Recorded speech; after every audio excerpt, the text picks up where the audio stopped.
Didn't the Iraq War actually get off to a good start? Well, in many respects it did. Inevitably, there were some miscalculations and disappointments, of course. The Pentagon had counted on Turkey allowing a U.S. Army division to transit through its territory to enter Iraq from the north. In the event, the Turks refused to give that permission, which meant that the attack came entirely from the south. A too-clever-by-half attempt to initiate hostilities by assassinating Saddam himself misfired. He wasn't in the target area. So the bombs meant for the Iraqi dictator killed or injured civilians who happened to be at the wrong place at the wrong time. Although the Iraqi army didn't put up much of a fight, Iraqi irregulars, the so-called Fedayeen Saddam, surprised U.S. commanders by their numbers and persistence. Yet they were more an annoyance than impediment. There were also some logistics glitches and unexpected problems caused by weather. Overall, however, the picture was one of astonishing success. U.S. and Allied forces crossed the Kuwaiti border into Iraq on March 19th. By April 2nd, they reached the outskirts of Baghdad. That's a distance of over 350 miles. By April 9th, Saddam had skedaddled, and the world watched as U.S. troops helped Iraqis pull down Saddam's statue in Firdos Square. The White House announced that the regime is gone. As an organized fighting force, Iraq's army had essentially ceased to exist. On May 1st, standing before a banner that read, "Mission Accomplished," President Bush declared an end to what he called major combat operations. Total U.S. casualties stood at 139 dead, fewer than Operation Desert Storm a decade plus earlier, along with 542 wounded. Commentators fell all over themselves in trying to describe the magnitude of this accomplishment. As he watched the campaign unfold, the noted journalist David Brooks could scarcely contain himself. One gets the impression that U.S. military dominance is now so overwhelming that the rules of conflict are being rewritten. The ongoing war, Brooks burbled, represents what the United States is on earth to achieve.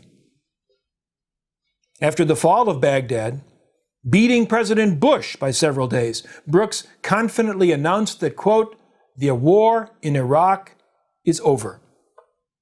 Shock and awe. That's what the press took to calling it. Occurring so suddenly, the fall of Baghdad seemed to show that hand-wringing generals had been wrong and Rumsfeld right. High tech was the way to go. Nothing could stop U.S. forces. Writing in Foreign Affairs magazine, the irrepressible Max Boot discovered the existence of what he called a new American way of war. This innovative approach, he wrote, eschews the bloody slogging matches of old. It seeks a quick victory with minimal casualties on both sides. Its hallmarks are speed, maneuver, flexibility, and surprise. This approach, the approach that Rumsfeld had insisted that his generals adopt, was making force as wielded by the United States both more effective and more humane, wrote Boot. Or here's Harvard political scientist Joseph Nye offering his own premature judgment. If anyone doubted the overwhelming nature of U.S. military power, Nye wrote, Iraq settled the issue. Not since Rome has one nation loomed so large above the others. Indeed, the word empire has come out of the closet, and the military victory in Iraq seems only to have confirmed this new world order, according to Nye. A little over the top? You think? Yet even as the peddlers of this malarkey were making their pronouncements, evidence of a contrary nature was already presenting itself. You've heard of Fallujah? Who hasn't? It was one of the big fights between U.S. Marines and Iraqi insurgents. Well, before the big fights, there was a smaller incident that offered a foretaste of things to come. Call it the First Battle of Fallujah, or if you like, call it a massacre. What happened? Well, the date is April 28th, 2003, 3 days before the staging of Bush's Mission Accomplished speech.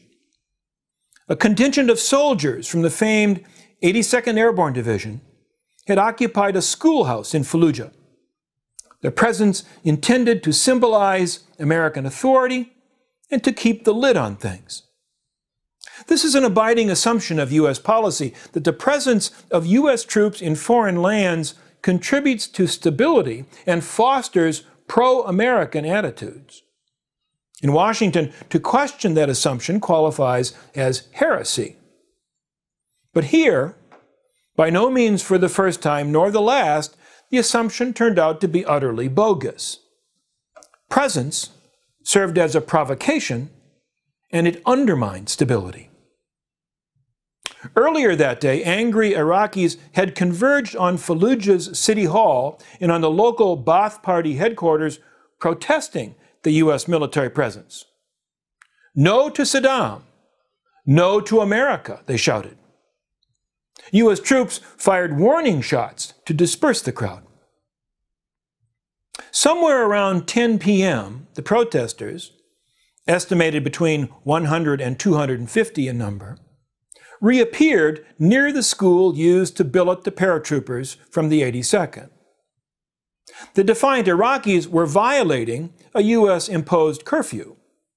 Of course, it was their country.